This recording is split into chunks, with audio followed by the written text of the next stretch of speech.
Hello everyone! Welcome to my channel! Reason why your math grade is low, math study tips.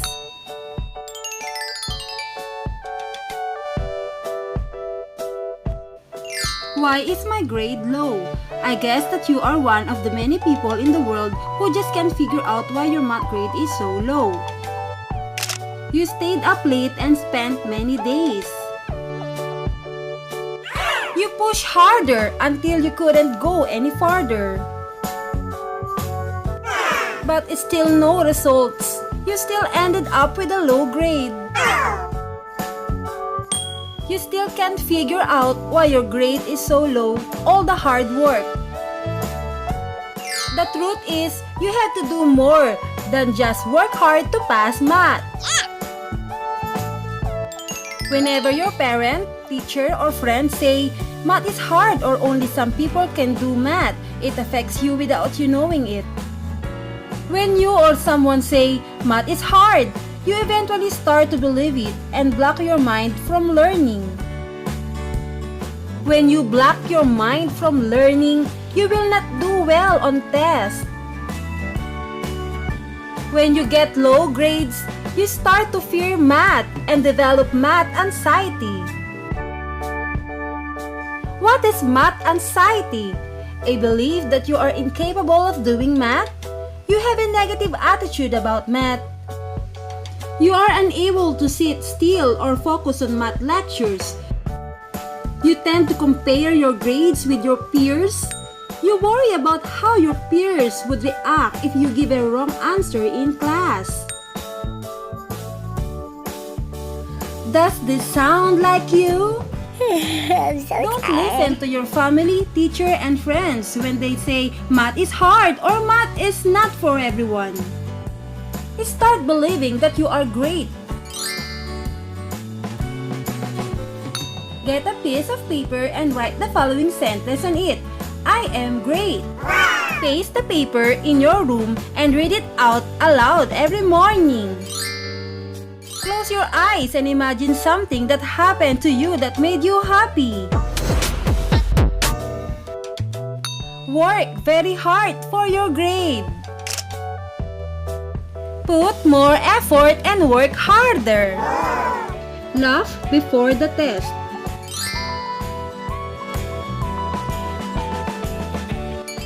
And yay! Collect your grade.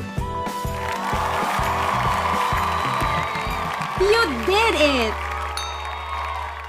Math study tips. Understand the logic in class. Secure that understanding at home by doing at least 5 exercises for each topic.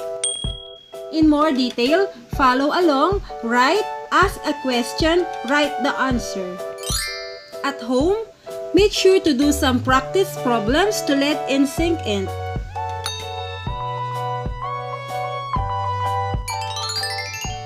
Many people feel they are naturally bad at math and will not be able to improve in the area. This is simply not true. Studies show being good at math is a matter of hard work just as much, if not more, than any talent. Take time each day to practice math until the concept starts to click for you.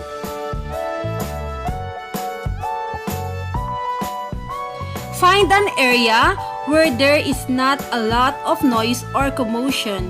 A quiet coffee shop could work, or a desk in your bedroom. Minimize distractions in front of you. Disconnect from the internet and put away your phone. If you like music while studying, go for instrumental music. Tips: how to become good in math. Number 1. Study in a distraction-free environment. If you're not good at math yet, you need to make sure you're studying in an environment that allows for concentration. Before you sit down to practice, find a place free of outside stimuli that can cause a distraction.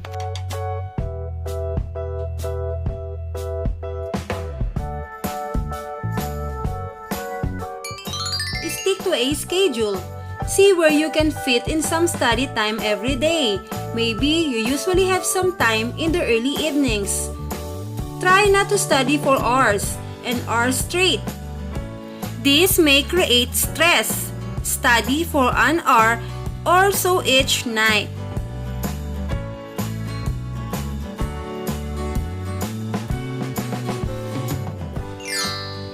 Make time to practice each day.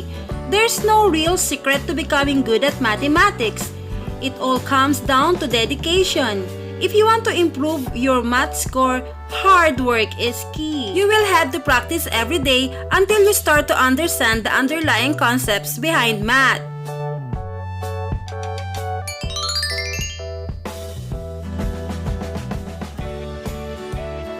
Math theory may seem complicated, but with a little hard work, you can begin to figure it out. In math classes, do not hesitate to ask why. Why does the Pythagorean theorem work? How does the quadratic equation work on a logical level?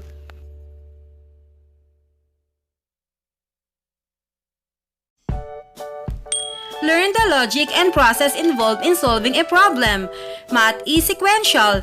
Many people feel they have to memorize concepts and formulas or map out the answer in their head before they begin. This is not productive. Instead, try to understand the concept behind math.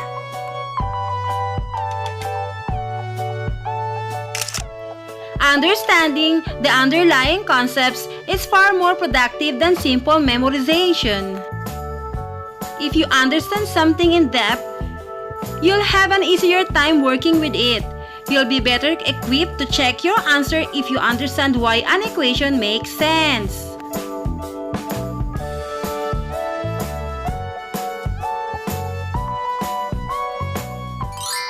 If you first need to divide, concentrate only on dividing. If you need to add next, keep your focus on adding.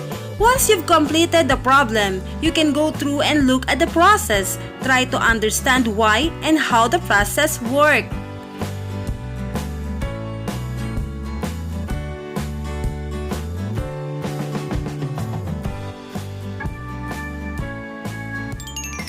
Work out a problem one step at a time.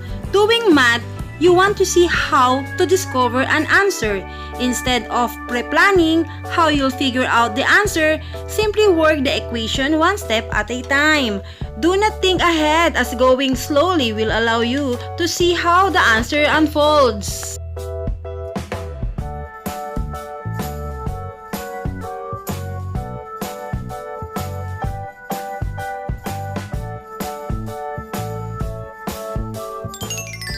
It's vital that you write down your process when solving math problems. Use a pen to write down the steps you took to solve a problem line by line. This way, when you make an error, you can review your work and figure out where you slip up more easily.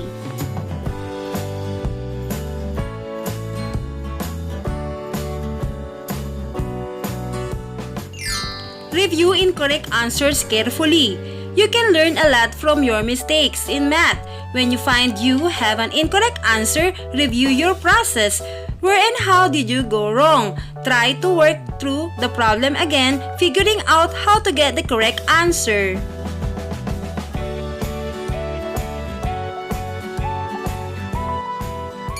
Check your answers. Review your process after completing an equation. Carefully make sure you calculated everything correctly and use the right process. When you check to see if you got the answer right, you're more likely to have succeeded if you check. Do not be embarrassed to ask for help. It can take a long time to improve your math skills, and everyone needs some help along the way.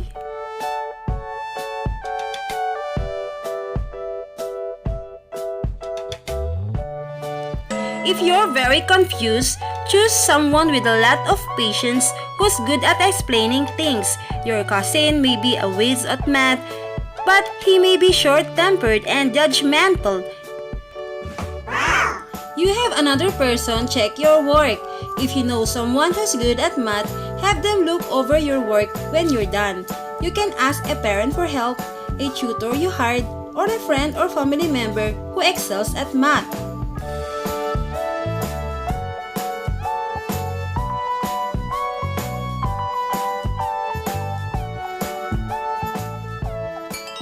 Or try enrolling in an online course. If you're trying to improve your math skills outside of school, you can try taking an online course.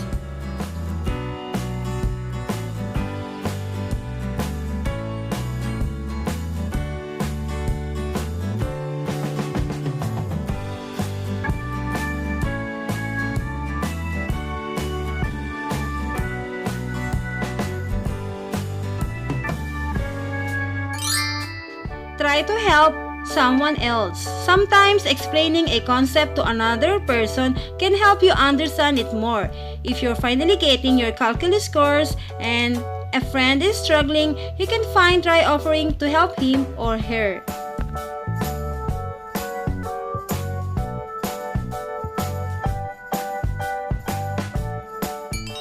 If you're beginning to feel very comfortable with your math skills, you could work as a private tutor for people at a lower level. Explaining math to others can help improve your math skills.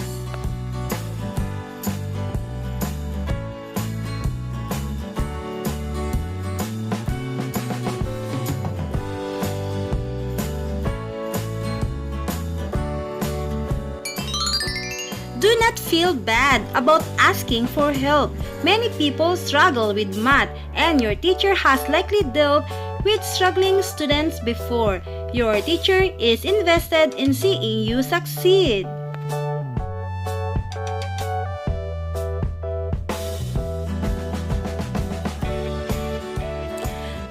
Ask your teacher for help.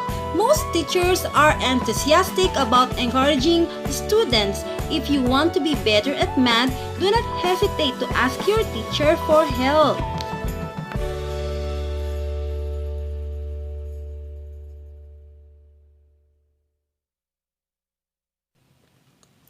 Go into it with the right attitude. If you're currently struggling with math, don't think, "I'm bad at math." Instead, think to yourself, "I have not taken enough time to practice math, so I'm still learning."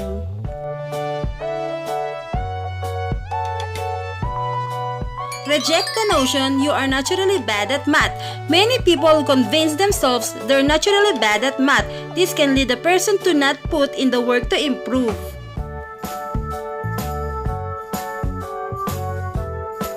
Some people do have an inborn talent for math. This can help them gain an advantage early on, and they may learn more quickly in elementary school. However, most studies indicate hard work can improve your math skills just as much as a natural inclination. In fact, hard work may pay off more long-term than innate talent.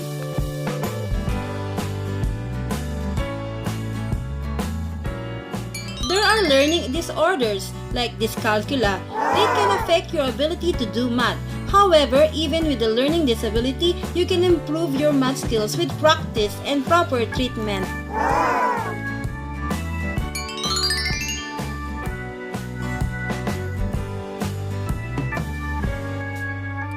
Take math seriously. Another person people struggle with math is that they do not take it seriously. They feel it's okay to be a bad at math or laugh it off. The ability to do math can help with your reasoning skills, and mental math can make your day-to-day life less stressful. Embrace math instead of disregarding it. Stay motivated. Practice is really the only way to improve your math skills long-term. There is really no magic trick that will improve your skills overnight.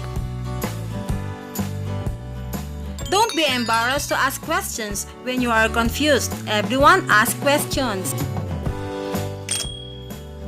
Don't wait to study until the last minute if you have a test. Take your time. It may take you a while to solve a difficult problem. Showing your work on paper can help. When you look back at it, you will have an easier time understanding it. Also, it helps strengthen core concepts. Take some time to practice maths daily, at least 1 hour, so you could improve in it. Look at math as a difficult game or a puzzle.